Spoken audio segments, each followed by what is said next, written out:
असदुद्दीन ओवैसी की party AIMIM ने बिहार के बाद अब उत्तर प्रदेश में भी अकेले चुनाव लड़ने का ऐलान करते हुए जल्द ही 25 सीटों पर उम्मीदवार घोषित किए जाने का ऐलान किया। पार्टी का कहना है कि बीजेपी को तीसरी बार सरकार बनने से रोकने के लिए हमने यूपी में अखिलेश यादव के साथ समझौता करना चाहा था। इसी वजह से सिर्फ 5 सीटों की मांग की थी, लेकिन अखिलेश यादव ना तो समझौता करने को तैयार हैं और ना ही किसी तरह की बातचीत करने को तैयार हैं। ओवैसी की पार्टी के प्रवक्ता मोहम्मद फरहान ने अखिलेश यादव पर बीजेपी की मदद करने और मिले होने का आरोप लगाते हुए कहा कि कथित सेक्युलर पार्टियां मुसलमानों को एमपी एमएलए बनता नहीं देखना चाहती, इसी वजह से वे असदुद्दीन ओवैसी से दूरी बनाए हुए हैं। प्रवक्ता फरहान खान के मुताबिक अगर हमारे अकेले चुनाव लड़ने से अखिलेश यादव की सपा समेत दूसरी कथित सेक्युलर पार्टी के उम्मीदवारों का हार का सामना करना पड़ता है तो उसकी सारी जिम्मेदारी अखिलेश की होगी। ओवैसी की पार्टी एआईएमआईएम यूपी में किसी भी पार्टी से गठबंधन नहीं होने पर 25 सीटों पर उम्मीदवार घोषित करने का ऐलान किए हैं। वहीं पार्टी प्रवक्ता फरहान ने यह भी कहा कि उनकी पार्टी किसी को हराने के लिए नहीं बल्कि अपनी पहचान बनाने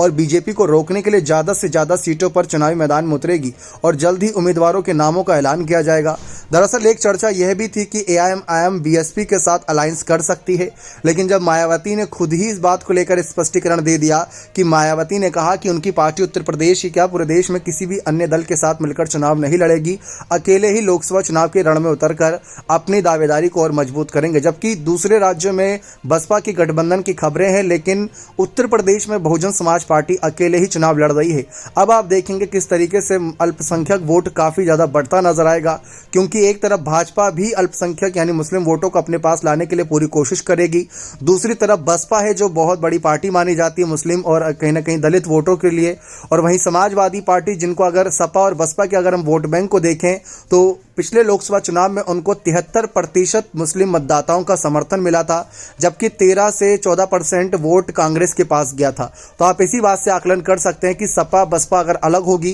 तो वो वोट बैंक भी अलग हो जाएगा, और ऊपर से अगर इसमें एआईएमआईएम भी सेंधमारी करती है और 10-15% भी अपनी तरफ लेकर जाती है तो ये एक बड़ी संख्या रहेगी, क्योंकि करीब 4 करोड़ मतदाता माने जाते हैं उत्तर प्रदेश में, जो कि बड़ी संख्या में है। आप देखते हैं कि ओवैसी के अकेले ही चुनावी मैदान में उतरने से न सिर्फ सपा बल्कि बसपा के लिए भी थोड़ी बहुत मुसीबत बनती नजर आएगी। बने रहे चैनल के साथ, बहुत बहुत धन्यवाद।